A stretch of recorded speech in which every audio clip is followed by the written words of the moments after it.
those 3 to 4 items, he's going to be a powerhouse because he's got Zanny as well to kind of back him up. Are we on to pick some bans for the next game already? Origin now on the blue side, PSG on the red.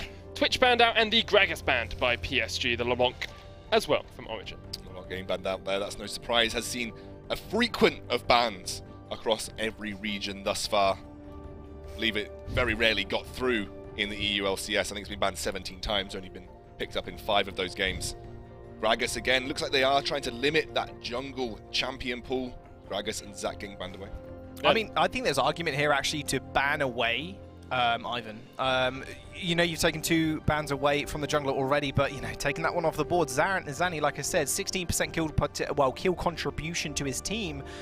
Not kill contribution, or sorry, kill share, I should say, isn't massive at all, and you can just tell he's a supportive jungler, and there you go, it gets banned away. So I'm not surprised they're focusing his pool there. It makes massive sense, especially after given the Elise ban, that you ban away the Ivan to just try and limit those tier junglers. Zanny now has the option to pick up Lee Sin here, which would have been one of the remaining top tier junglers. Olaf's still on the board as well.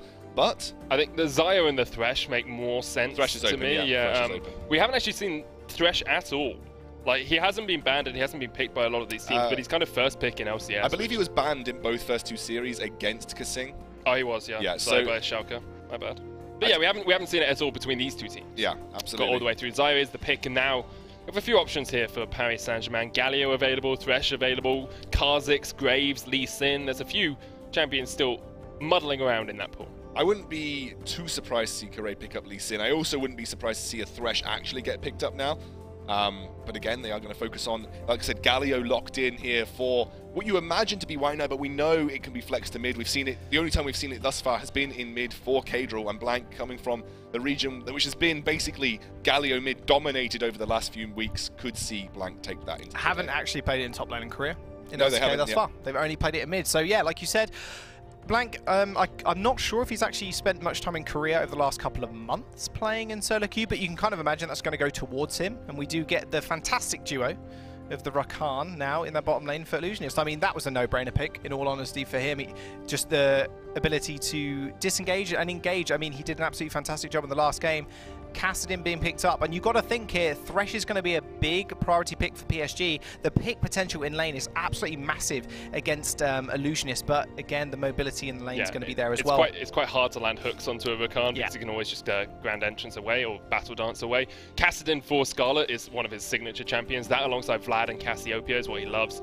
Is going to be a Braum once again for Noxiax. So they are going to try and lock out that Xayah. The scary thing is now for Origin is that if PSG start focusing jungle bans, you could be left with very limited options for Origin in the jungle because no one has picked up. PSG don't have their jungle either, so yeah, that's what I mean. But if you ban it, so you can focus it to get the last remaining jungler that is kind of viable at this level. Although it looks like they are focusing Dandan again with the Jax ban coming through, so Dandan a priority target here for PSG. I think the problem with banning out jungle picks there is, like, if you ban, say you ban Lee Sin, Graves, like Kha'Zix is on the cards, and then you're looking at things like Warwick or Kindred. I know a few people are saying you can play her. Yeah. But I don't think you can ban it out in a way that doesn't just get the Lee Sin banned against you, because that's the one you'd want to keep up anyway. Sure. I think Kindred actually be quite interesting, but Score over in Korea has already kind of said the Kindred rework has been a bit meh. In all honesty, it's like not the Yorick. It's not been the kind of powerhouse that it originally once was. So yeah, I would be kind of surprised. But you know, like you said, if you do limit them that much, it could be on the cards. Jax obviously being taken away. There's the Lee Sin ban as well coming out from PSG, just limiting that pool ever so slightly. Lucian being banned away is going to be pretty big, and you're just saying, you know what, you can't take it into the casting, which was one of the reasons why Lucian mid was kind of a priority for some teams, just because it can and it will beat out Kassadin most of the time because the dueling potential is absolutely massive. And one stat to mention on SRH, 9.5 KDA in CSQ on the Kassadin. That's all right. And it's all right. It's not too bad. Yeah, and so you can kind of see once more just picking up these scaling carries in the mid. It's interesting because we still don't know whether the PSG could flex this Galio to mid. So mid bans coming through from Origin, they expect potentially White Knight to take this Galio into the top lane. It could all go on its head if Blank does take that into mid lane. I think the problem with that, though, is that Galio doesn't really do much into Kassadin mid. Like, what you're going to do, push him up, okay, he pushes you back, and then he just roams. You don't do anything. Like, you counter roam. It's just a farm lane, and I think if you're playing into Kassadin, you really want something that can either beat her out early, or scale better than her, and I don't think Galio does either. The problem is that if you get Fiora picked here for Origin, that does well into Galio in the top lane. Yeah. So you might be forced, and Kennen is another one of those picks that does well into Galio in the top lane. You might be forced to have to move that towards mid lane and then give White Knight something in the top lane. But there's not many good matchups left for White Knight now that Kennen has been locked in. I think White Knight will probably stick with the Galio. His playstyle is very much the utility. I'll support my team. So he'll say, okay, I'll support my team. I'll play Galio top. It's going to be Jarvan from the jungle for Origin. Okay. Zani picking that one up. I think we saw him play it in CSQ. I can't quite remember, but I remember his name being associated with it. And I expect PSG to look towards mid here for their pick. I don't know, because if that Jace is locked in... It could be anywhere. It literally Screw could be anywhere. Flex, yeah. Rengar top, Tal is playing this game, it's Jace in the jungle, Braum AD carry, Caitlyn support, GG. GG no re. By the looks of it right now, won't get confirmation just yet. White Knight taking that one. White Knight, by the way, has played 3 roles competitively. So is champion for very, very first. And actually... I was going to take that Jace up into the top lane, so Blank, you know, taking that one towards the mid, and Galio right now, 100% mid rate. So I don't think Galio's got a particularly bad matchup against Kassadin in mid lane. I don't think it's a bad matchup, I just don't think you do anything. Well, no, you shove Kassadin in early, right? Yeah, but then he just farms under tower, and you've just given Kassadin farm. You can continuously shove your lanes really heavily. Like, if you shove Kassadin in early on, you've got the taunt against the melee mid laner, you have the potential to find ganks early on with the Rengar, could potentially happen. Obviously, you've got protection, because you would likely build magic resist as part of your kit anyway, so you've got protection against what Kassadin is bringing to the table. I don't think Galio is a bad matchup to Kassadin. You shove him in. If he roams, you shove very quickly. You can follow roams so easily with your ultimate. I think you don't even need teleport to follow Kassadin roams, because you can use Hero's Entrance to just jump into the fray. I don't disagree with you that it's an okay matchup. I just don't think it's a good matchup. I don't think you win the lane as Galio into Kassadin. You'd never win that lane. Kassadin's got a lot of poke as well early. You got to kind of remember. Apto's build right now, Death Fire Touch with for 12 points in resolve, taking Fearless. So you gain a little bit of defensive stats. You get a little defensive stats when you do trade into someone like a Galio, who's not going to be doing that much damage. And realistically, you're going to be farming up, yes, but that's exactly what Kassadin wants to do. I mean, Galio's not designed to win lane, right? You don't pick Galio mid to win lane. Like, he can synergize well in terms of jungle ganks, but he's not picked specifically to win lane. He's picked to remain a frontline tank while giving your top lane the ability to flex into a carry-based position, which gives you split push pressure from the get-go. Yeah, we'll have to see if they're able to utilize it properly late game, because it is not... It's a very difficult pick to play around. We saw it earlier with Schalke playing it. You've got the Caitlyn there, you've got the Braum to protect. Can the Jace split push into Dandan? That's a big question as well, because White Knight is a good Jace player, but Dandan has shown us how adept he can be on that cannon. So let's have a look at the compositions as a whole, right? So you've got on the side of OG, you've now got Kassadin and Kennen with both double teleport. You know this is going to flex into a 1-3-1 eventually. It does look as if PSG have tried to match this toe for toe in terms of taking double teleport themselves, but you know that for the most part, the Galio is just literally going to be clearing waves in the side lane. They're going to be looking to have more of a teamfight impact. And again, if this goes late, you've got a Caitlyn once more, you've got a Jace, you've got a Galio. So it's a big, big late game scaling composition from PSG this time round. If they get to the late game, you're probably looking at them saying, okay, we've got a little bit to work with here. I mean, OG's composition at this current moment in time, depending on how the lanes interact and how they do, if someone gets ahead, for example, and Dan maybe in the top lane, it forces PSG not to go for this 1-3-1, which they might want to do with Jace up in one lane, you know, Galio down the next, like you said, heroic entrance, or obviously can just use the teleport as well to gain an entrance to the fights. And it stops them from doing that, because who are you going to have in that 3 members? You're going to have a Rengar, you're going to have a Caitlyn, and a Braum. Braum is going to be able to protect the Caitlyn to some extent, but you've also got to worry about Jarvan, Kassadin as well, kind of jumping on your face. But again, Kassadin as well. will do. Yeah, Rakan is going to be very easy for him to kind of enter the fight. You're going to have SRH probably in a split push role as well, with Lichbane's second item, which is a more popular build now, as this 1-3-1 from both teams could come about, but it's going to be really interesting to kind of see where the junglers prioritize to kind of facilitate that. You don't really get good you don't really get good disengage from that 3-man from PSG, so they do have to worry about the potential disengage that they might have to deal with, especially with that essentially push a button and go engage that J4 brings to the table. What I really like about what OG have done here, and it's something that I think is really good into facing hyper carries, you know, Caitlyn's kind of almost a hyper carry with her late game scaling.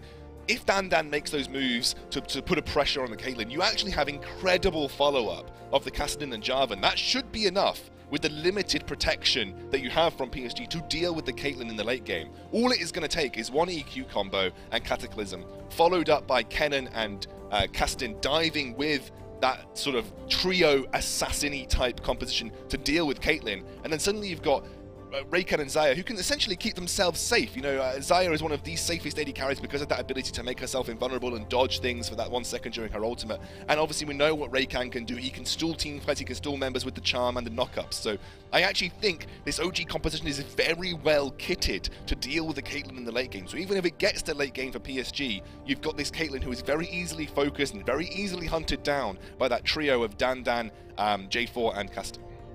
I have to wait and see how it works out. OG looking to get back onto level of sort of a position where they can actually challenge for LCS once again. It was a disappointment, I know, for their organization to get knocked out of the LCS. Same for Giants, who we see play up in the next series.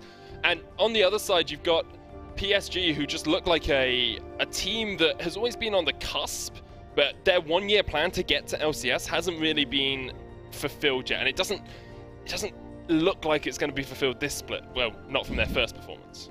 No, I mean, they've got a lot of time to improve, and I think that's going to be kind of the big thing. Coming up against a lot of these teams who do have substitutes in, so again, another thing to keep in mind, they're not at their full potential, you could say. But yeah, but it's Origin who aren't at their full potential, it's not PSG. That's exactly my point, right? Technically, they're not at their full potential, and PSG struggling a little bit in their first game. Might just take a little bit to kind of get their gears in alignment and just kind of get the 5 weeks off to a nice roll. But I mean, coming into it, you gotta kind of imagine that none of these teams are going to be underestimated at all. And I think already not an Achilles heel. I called that last game, and I think it could be a weakness of Origin, but a very, very proliferant top laner does have to get shut down, and it's going to have to be Dan. And I think PSG need to kind of reevaluate for the first game and actually put a lot more pressure on the top lane in terms of jungle pathing as well, because Rengar, fantastic ganker at level 6, but apart from that, he's going to want to farm, and can a White Knight really just show up against it? Well, we'll find out. We're going to get onto the Summoner's Rift for the second game of the series. I was about to say of the day. It's not of the day. Technically. Second game of the series. It is Origin playing up against Paris Saint-Germain. And at the moment, Origin have a 1-0 lead. Nice to unmeet. With that 1-0 lead as well, will they be able to kind of hold on to that one? Entirely sure. Oh, Blank's disconnected. Oh, he's back. He's fine. He's running around. That's exactly what I was going to say, but take that off, no problem. And let's have a look at the starting items. So, Dark Seal for Kassadin, along with a refillable potion. Not worried about the lane whatsoever, like we mentioned earlier. But Adoran's ring start here for Blank as well, because he knows there's no real kill threat there from the Kassadin either. So can quite easily go into that triple Dorans in order to stop Scarlet from just pushing over and over again. Just getting that backline clear using the Winds of War is going to be extremely important in that matchup.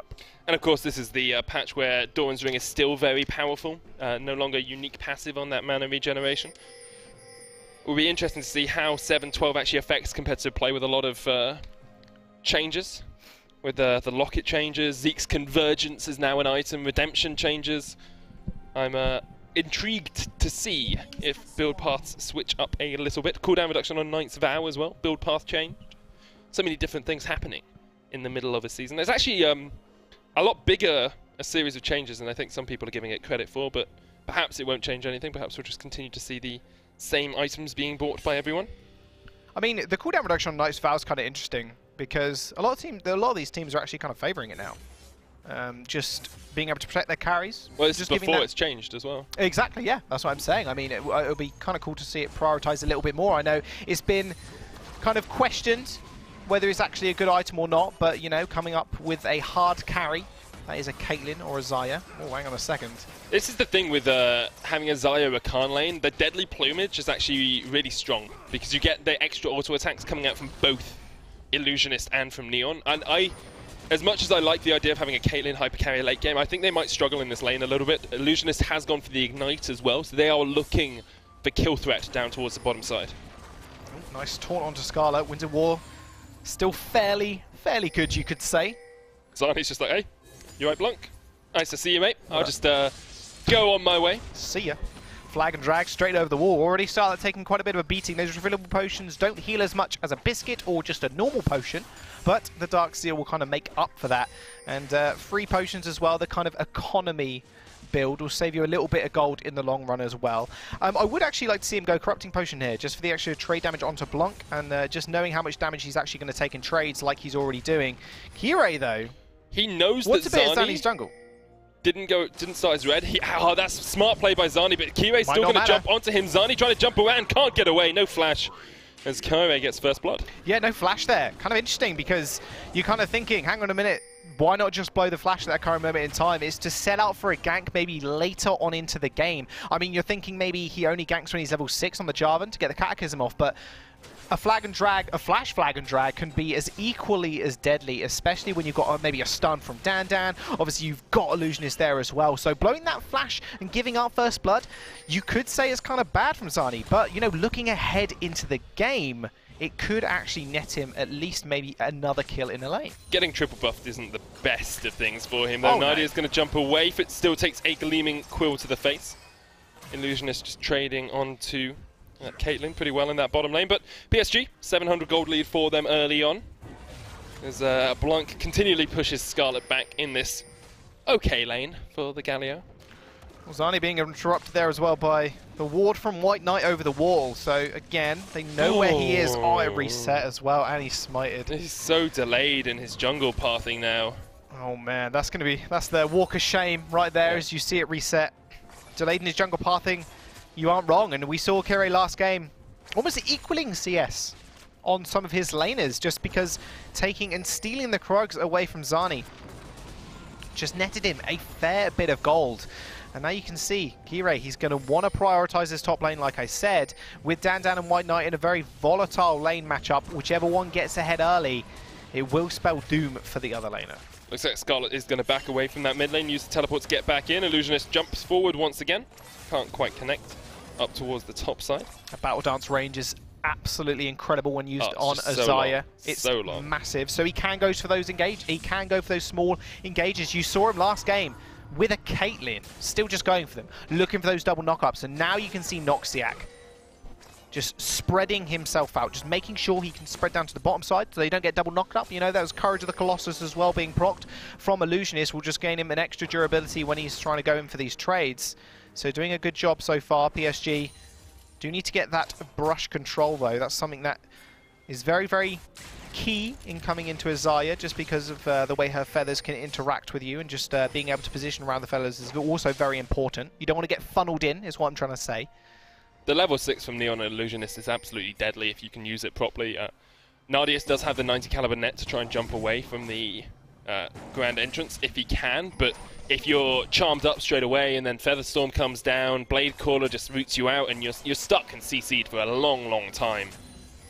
And even with Noxiac putting down an unbreakable wall in front of him, it's not the easiest lane to have to deal with. Kirei, once again, invading into Zani's jungle, just stops Zani from being able to do anything. This Jarvan pick has absolutely been shut down by Kirei early on. Slicing master from Dan onto White Knight up towards the top side, just trading into him. White Knight will just dodge himself away, not going to get stunned up twice. A lot of base damage on the ultimate. Hang on a second though. Illusionist was almost in a little bit of trouble. Oh, Battle Dances forward. Neon still wants this. The root heal comes out, but here is Kirei as well.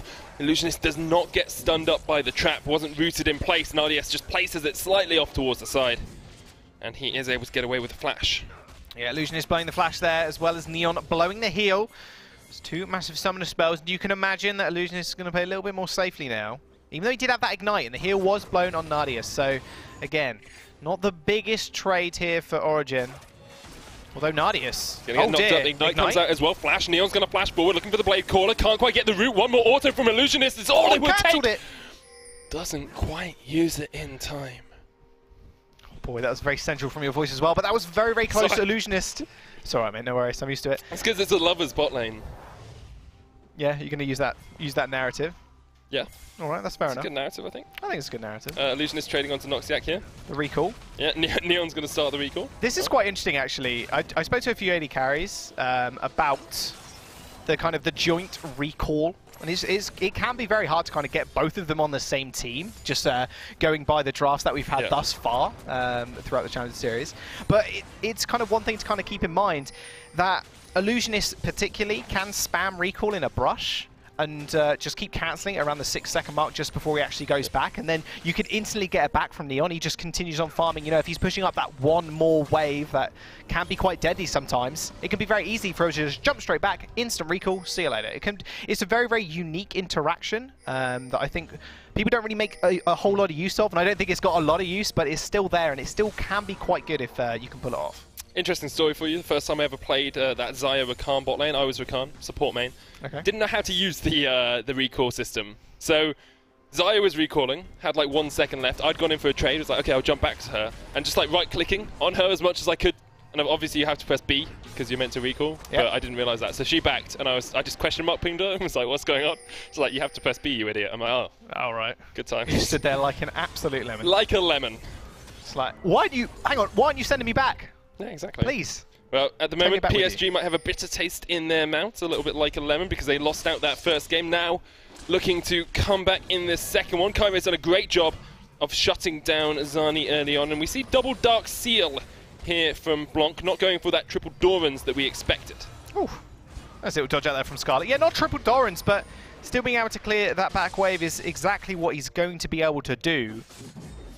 So you could say you don't normally see double Dark Seal or even triple Dark Seal, because we do see Singed mains doing that a lot, or at least Singed players. Not anymore, thankfully. Not anymore. I haven't seen one for a long time. There's a few in LCK last split. Yes. It was there quite a lot, but since then, it seems to have fallen off because people realise that Singed actually isn't that good as a champion. Isn't that and just one thing, very one-dimensional champion. Can start triple Dark Seal though, but that's not going to happen this time. And just because Blanc, you know, he's not going to go for that triple. There's no point whatsoever. But not having like a refillable potion there is kind of interesting to me. I mean, selling the biscuit and just having that extra potion regen would have been kind of handy for him. But he's very, very tanky regardless of what he has on him. So I can imagine that's one of the reasons why. Not a big point to kind of touch on, but it was quite interesting. Definitely an interesting point to think about. Neon and Illusionist pushing up this lane once again. They've had pretty good synergy. Kaire's on his way down though, back ping straight away on the OG bot lane. And now, Paris Saint-Germain just enjoying this slower paced game for the time being. This is what we saw in game 1, then started to accelerate a little bit later on. White Knight's actually winning out against Dan, who's gone for a cull alongside that Druim's Fist up towards the top lane. Kaire will start up an Ocean Drake for himself. He's doing what he does best, and that's farm. Yeah. At 440 farm at 44 minutes. It's a lot of fours, and keeping up with that, I mean, Cole's going to be completed in no time. He's already got 65 stacks remaining, so a little bit of extra gold for him isn't going to go amiss whatsoever. So we'll be ahead of White Knight when that gets completed, but PSG do just take that dragon without too much contention. You can't imagine it would be anyway, because just being in Ocean. That can come to bite them in the bum, though, later on in the game, just because that regeneration, if it does stack up, can be quite frustrating to deal with, especially in these sieges, which is what PSG want to be able to do with White Knight and Nadius. So when do we start to expect this game to accelerate a little bit? Because at the moment, both teams seem very happy just farming up, laning phase. Okay, yeah, we'll stay here. No towers really taking a large chunk of damage. We haven't seen Rift Herald fought over. No one really seems to want to push out of this laning phase. Is there a point at which they say, okay, now we can go, now we can fight, now we can look for an objective or a Rift Herald?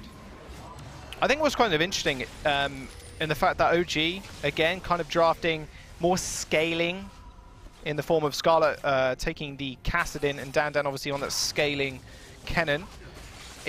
And we mentioned last game that PSG were the ones that needed to initiate. They need to be able to get those Jarvan Cataclysms off, and then Orianna comes through with the ball. And now they haven't got that massive bit of wombo combo. They've got Noxiac for the knock-up, yes. They've got Glacial Fissure, sure. But Blanc, you know, can flash, go in with the taunt, maybe pick up a couple of members, but there is a lot of mobility on the side of Origin, so it's going to be very hard for them to kind of lock someone down. So, in all honesty, I think right at this current time, PSG, and especially Kire, needs to actually make maneuvers on Zani himself and just kind of erase him from the game to start off with, because then he is not going to be kind of the catalyst to some of these team fights that OG want to kind of find. Well, it's definitely slowed him down early on, hasn't he? It's was able to take that red buff away, got first blood, Just shut him out of the jungle a little bit. Farms equalized pretty much across the board. No one really having a standout advantage. Illusionist was coming up towards mid to see perhaps if they could do something on Blanc, but no dice for the time being. Paris Saint-Germain taking this one slowly. Origin. Zani gets caught out ever so slightly, but will be safe for the time being. Let's have a look across these items. Got a Rod of Ages finished on Scarlet, 2 stacks on that. Blanc building up towards what I assume is an Abyssal Mask. Builds out of the Spectre's Cowl and a Negatron Cloak, so seems to be where he's going. Thankfully, it's not an Adaptive Helm. Too many Gallios build Adaptive Helm when the enemy team doesn't have spammable spells. Yep. I mean, you got to think who can really make use of that. Oh, Illusionist. Glacial Fisher comes out. Nardius looking for the traps. Illusionist jumps in though with the Charm Exhaust down. Nardius has been ignited. Neon, concussive blows coming out. Feather Storm. Not quite able to connect. This is what I was saying about the Rakan. Zani flashes in. They're going to get onto White Knight. The slicing Maelstrom there as well. White Knight, no escape. TP used here. Silenced out of it. Blanc with the interrupt. Shielded Duran stops Scarlet in his tracks. Kyrie is here though. Dan and Zani, no flashes. Kyrie gets one, looking for more. Zani chased out with the savagery, with the battle roar. That's all it takes. Kyrie with a double. Yeah, this is what he needed to do. Like I said, he needs to be able to punish Zani, and that's exactly what he did. Double kill for this Rengar. Not good for Origin. Not good whatsoever. I said they got a lot of mobility. But as soon as they use that mobility, like that Feather Storm on Neon, it's going to be a very, very tough time. And with that turret being taken as well, he took solo gold for that, mind you. First turret blood. You sounded really frustrated at him. Why is this Rengar taking solo gold? He's getting ahead. He's got 6,000 gold, 2,000 gold more than his opposing number. Why is he taking the solo gold? Because the mid laners need it. Scumbag Rengar. Oh yes, sorry, I forgot. Blanc should have Hero's entrance over to Kyrie. And then Kyrie should have backed away. Off, yeah, give Blanc the solo gold. On the tank. 650. Yeah. Abyssal Mask. He's actually got Adaptive Helm. So, Adaptive Helm in this current game... It's awful. Yes. So, Abyssal Mask would have been good, just because it increases your magic damage, just because it increases everybody's... everybody in the vicinity around you. So, no, everybody in the vicinity takes more magic, 10% more magic 10%. Damage, sorry. There isn't too much on your side, but this is a lot of kind of dueling potential in there in the Galio, so increase your damage a little bit, yes. Adaptive Helm, you kind of look up and down and go, okay, where's it going to work? It's going to work on double daggers from Neon. It's going to work on Scarlet's Q, which isn't all too spammable, let's be fair, especially when he goes in for harsh trades like this. Does double daggers do magic damage? No, it doesn't. Isn't it magic damage from Adaptive Helm? Yeah, I think you're right, yeah. So you have to look that one up. But in this current matchup in time, you're thinking, okay, so Cassiopeia is going to be one of the things you want to take it into. Not something like a Kassadin, not someone like Dan necessarily either, because it's going to be more auto-attack focused. The Slicing Maelstrom will help relieve a little bit of that damage, but it's in all honesty, I think it's kind of a more of an interesting buy, or a bad buy, you should say. More of an interesting buy. That's what I say for bad things. I say they're more interesting. Yeah. Okay. That makes sense. Yes, so Adaptive Helm does reduce magic damage. I haven't been able to look up double daggers yet, but yeah, the reason you buy it is things like Cassiopeia that can spam spells, as you say, in the mid lane. Kassadin's not able to do that, which is why I don't like it as a buy. We have seen a lot of Gallios pick it up, even when there aren't things like Cassiopeia in the lane, so maybe they're getting it for another reason that I don't know about, but it's magic resist. That's going to work well into Scarlet. Dan has a Bilgewater Cutlass finish. Herald has actually been summoned in the mid lane as well, as PSG look to take their second tower of the game. Chunk it away. Easy peasy, says Harriet, as she takes the tower down. Now there is a dragon on cards. It's a Mountain Drake. Will go nicely with the ocean that Kyrie has already secured for them. Yeah, but already PSG kind of out-macroing Origin. They did in the last early game decision making. It is indeed. White Knight, though, might be in a little bit of trouble. It jumps on by Zani. Here comes the hero's entrance. Zani's going to get knocked up. They're going to turn and burn on towards the Java, and it's a kill for Blanc. 4-1 for PSG. Now, they need to be careful, because they can blow a 4-1 lead. They've done it before, in game number 1. That's a football joke, mate. Sorry. PSG are known for blowing quite a substantial lead in a football match. I think it's last Champions League, I want to say. Unfortunately, I'm not too up to date or into my football knowledge, unfortunately. Didn't That's quite okay. get the reference. That's all right. No, I thought you had, and then when you said they've done it before, well, I was like, oh, he's got the joke. Because they got an early lead in the first game. Noxia's going to get knocked up here by Illusionist and Neon down towards the bottom side. We'll be able to escape for the time being. 3,000 gold lead for PSG as Origin once again are on the back foot in the early game. We have seen this story before, and in the end it ended with Origin taking the big W. They'll look for that once again. Scarlet almost got her Lichbane, his Lichbane. Keep saying her because I think of Scarlet the StarCraft player. Very good StarCraft player, absolutely superb. But her name was Scarlet. So, Zerg.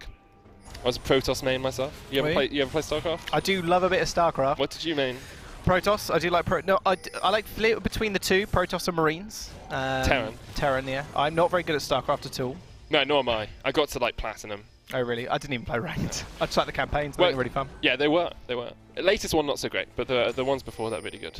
Okay. Heart of the Swarm, superb. Oh yeah, superb series. Heart of the Swarm was good. I think the good thing about Heart of the Swarm was they didn't make you do lava injects on your Zerg bases, because that's the part of Zerg I don't like, and it's the reason I don't play it. I'm not good at micro. It's the reason I play Protoss, because you just A move. Is that a reason why you play support as well? Because you're not good at micro. I'm not good at micro. Macro, I'm okay. But yeah, I think one thing PSG here, they don't need to be good at micro. They just protect the AD carry. Only one person has to be good at micro, and it's Nadius. His APM should be like 4,000. Everyone else, 10. Just literally, can you click on your AD carry and protect them? Yes, you can. It's literally That's what Blunk's PSG job. are trying to do.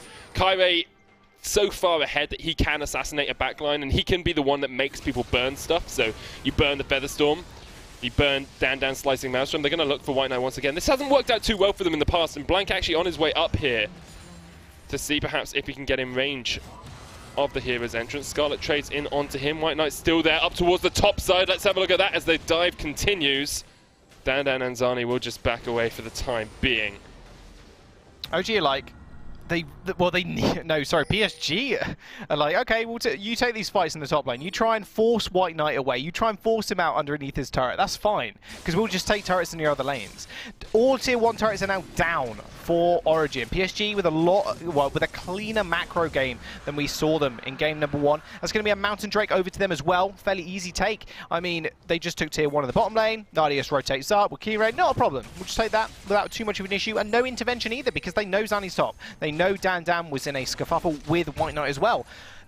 There's just no hope for them in terms of global objectives if they keep trying to force things up in the top lane, and maybe reading the map a little bit too far forward. They know White Knight is going to be a problem for Dan maybe in the later stages, and he's going to be such a heavy duelist on the Jace when he gets items going. But right now they don't need to worry about that too much. Just get Dan ahead in terms of CS, or give him the pressure that he needs, yes, and just let him just do his thing like he's done in game number 1, and then focus on other parts of the map. They've lost 3 turrets, 2 dragons, and they could very well lose the Baron soon as well. 20 minutes on the board. Illusionist is actually slightly caught up towards this Baron as we see PSG get some vision around it. Neon trying to clear out a ward, can't quite get it. And this is what we saw from PSG in the first game as well. They took the outer turrets, they were okay for the time, and then they started to get caught out. Now Illusionist is going to jump back. It's fine. Get some stacks on his Frostfang. Sure thing, extra gold. Never say no to a bit of extra gold. But yeah, this is what we saw from PSG in the first game. They were able to take some early towers, especially that tier 1 line, and then they just stalled for a very, very long time. Didn't really do too much. And we saw actually even in the first series of the day between Schalke and the other team that they played against, Red Bull, RB, where that cog just got really big later on, and Upset was able to carry. Teams need to start closing out a little bit quicker. And how PSG do that is entirely up to them. At the moment they're playing around this Baron. Kyrie is very strong. He should be the one going for these engages. And I feel sometimes teams are just a little bit apprehensive, a little bit scared to pull the trigger. We're early on in the split and they're saying, look, I don't want to be the guy who makes a fool of himself. I don't want to be the guy that goes to the big play and loses my team a series. Here's a big play though. There's the charm. Here comes the hero's entrance though. Onto Kyrie, knocks up. The root's coming out as well from Neon off towards the side. Scarlet gets taunted by Blanc. TP is going to come in from White Knight. He will join the fight. PSG on the back foot as Noxiat has to flash away. The root onto White Knight. Scarlet jumps across the wall. That's a dead Jace. Blanc with a 4-man taunt eventually jumps, but Illusionist chases him across the wall. Blanc gets the knock-up. It's 2 kills already for OG as they look for even more. Noxiac and Nardius trying to retreat back towards their own base, but Noxiac just cannot get away. A double for Neon as he is absolutely fluorescent in the front line. To do like OG, they're just read PSG like a book. They knew Blanc was coming in, so Neon and Scarlet kited back out, almost outside of the immediate knock-up range of Blanc's heroic entrance. They're going to get a free Baron off this as well. It's going to be very, very easy for them to just kind of take this one away. Scarlet has got a lot of dueling potential with the fully stacked Rod of Ages, and the Lich Bane can easily just take Skire off. Really nice fight, a really nice pick off from OG. They know PSG want to try and find vision in their red side jungle, blue side jungle, I should say, sorry, just because that Baron is up and available to them. So setting up that trap was absolutely perfect. And now OG, they're focusing vision. Look how many control wards they have. That's exactly what they needed to do last game, and they seem to put a band-aid on that wound. Gold is even, basically, between these two teams. Less than 1,000 between them. 4 kills to 4 as well. And Origin have 3 extra towers that they can just pluck off Summoner's Rift to extend that lead with this Baron buff. Now, PSG look like they're going to group up mid as 4 members to try and stop Origin from getting too much, but top tower is definitely going to fall as Neon and Illusionist just set themselves up towards that top side. Got 3 little words for you, Jaws. Late game macro. It's something PSG struggled with last split, and once again their decision making around Baron when they're trying to bait out the enemy teams just doesn't seem to be there yet. It doesn't. It kind of brings to question why Blanc doesn't have the blue trinket. Whoa, he's going to get charmed up here. Zani's going to find him as well. Tries to jump away, double taunt though. Scarlet does come in from the side as well. I think they're just waiting for the minion wave more than anything else, trying to stop Blanc from being able to clear it out with the Winds of War. He did actually keep the Q. Does get knocked up grand entrance. Here's Kyrie though, looking for the flank. 4 members of OG still there. Kyrie, Scarlet jumps onto him. Force of Will comes out. Kyrie does get on towards Illusionist, actually onto Zani, but he gets shut down. And now OG get the Cataclysm down. Look at the damage onto Nardius. Blanc jumps up but gets knocked up by Illusionist. It's 3 quick kills to OG. Scarlet with the chase. No spear to the face, says he. Triple kill for the Kassadin. Oh boy, Scarlet is at that point now where he's going to be very, very hard to kite. Nardius is just going to fall, and you could see flashing out. Did he do any damage in that fight? No, he didn't. That's another turret. They've got a Baron buff. They're fighting this. They know they need to be able to force PSG into these late game macro decisions. That's exactly what they're doing, and now PSG, they are crumbling. That inhibitor's going to go down at 25 minutes in the game as a top pushing lane as well. Dragon's up in 40 seconds. It was like it was all telegraphed. Dan didn't even have a word in those fights. Didn't even need him. It is a full body transplant for Origin. They have replaced every single part of this team, and it has brought them back to life. A team revived, a team revitalized. They are playing with the big boys now as they look to take down PSG 2-0, and at the moment I'm not sure PSG can stop them. That one fight around the blue buff resulted in 5 turrets, an inhibitor, a Baron, another few kills as well for Origin, really capitalizing on this. They're going to now rotate towards this Mountain Dragon, which is pretty much free for the taking. Now they're going to set up this split push with Dan. He's consistently been in these side waves, but now Scarlet can as well. 4-0-2, Lichbane, Morello's, and the Rod of Ages. It's probably going to go towards something like a Void Staff next to negate a lot of that MR coming out from PSG, and he's not going to be able to get touched. His dueling potential is way too big for White Knight to handle. Blanc obviously can't touch him because he's a full tank Galio, although I do like the Frozen Heart pick up from him when he jumps in. Obviously everybody gets the attack speed slow, but that's not damage. Scarlet has that in absolute sheds. Only 4 minutes ago we were saying this game's pretty even between these two teams. 3 towers to 0 for PSG, 2 dragons to 0 for PSG. Now, Origin have turned that one straight on its head. 5,000 gold is their lead. 5 towers to 3. They've got a Mountain Drake in their back pocket. They have the Baron buff, which is now expired, but they've taken top inhib with it. And Dan is still happily split pushing, farming up a storm once again on this cannon. 282 CS. Less than 27 minutes into the action. Paris Saint-Germain, their hopes rested on Kyrie early on, and Kyrie was unable to deliver. Stand and deliver. It's not something he's been able to do, but now they have to deal with Dan. they also have to deal with Scarlet, who's actually just grouping. Decided, you know what, I'm better off actually on these turrets. He's going to find it an easy time getting over that trap line. Does a lot of damage to the turrets as well with the empowered W, with the Lich Bane proc as well. Auto attack reset straight away, ba-bang. That's about a quarter of the HP gone. If that was the noise it made, I'd play Kassadin a lot more. Yeah, I wish. Like a rubber blade. I want them to do a like a metal Kassadin skin, like Delta Nova Darius. What, Delta Fox Darius. Delta Fox Darius. It's the one that just has like a Twitch stream in the background. Gosh. Wearing like a headset. Like really long hair. Like Cutie Pie. Like Cutie Pie, yeah. If they won Worlds, mate, yeah, no worries. Problem is it's a top laner, so it would be modeled after Dyrus. Yeah, yeah, that's true. So I think his walking animation would just be his death animation. Would you have the throwback pillow as well? Yes. With the recall. Oh, the Dyrus pillow. He just puts it on the floor and goes to sleep on it? Yeah. Oh, that was the good old days. Good old days. At the moment, Origin looking to bring back those good old days. They came up through Challenger Series last time all the way to Worlds. Won't quite be able to make the rise as quickly because we are in the summer split this time, but they can still do it next year. OG SKT Finals, boys, I believe. Will it? Well, that's the question, right? Can an EU team get further than semis? I thought the question was, would SKT be there in the finals? I don't think that's not a question. G2 OG finals. Yeah, G2 OG. I don't think that's the question if SKT will be in the finals or not. Although Samsung looking pretty strong right now as well as KT. So something to kind of keep your eye on. I was always a Jin Air fan, and then do love Jin Air. Yeah, the plain sort of sad plane.jpg a lot of the time. Yeah, a lot of sad planes. At the moment, the only plane that Origin are on is one that's flying pretty high, as they are 5,000 gold ahead of Paris Saint-Germain. Game slowed down a little bit as they wait for the Baron to spawn again in about 40 seconds. Let's look across these item spikes. Essence Reaver, i.e. Phantom Dancer finished onto Neon. You have got the Rapid Fire Cannon Static Shiv combination alongside that Infinity Edge for Nardius. Yeah, it was a whole lot of bang for your buck clearing out those waves. Look at the damage onto Zani. Oh! Incredible. Huge headshot. Takes Q. Doesn't really want to get stunned up. Zani just like... Oh, he does have armor. I was looking at Dan because I'm so used to seeing Jarvan top. I was looking at Dan's build and being like, how on earth is he that tanky? He's got full damage, and he's got Rune Dance! He throws out one Demacian standard. One standard, and it's 3 of them, yeah. Imagine that in a line. Doombots, yeah. Doombots, Jarvan.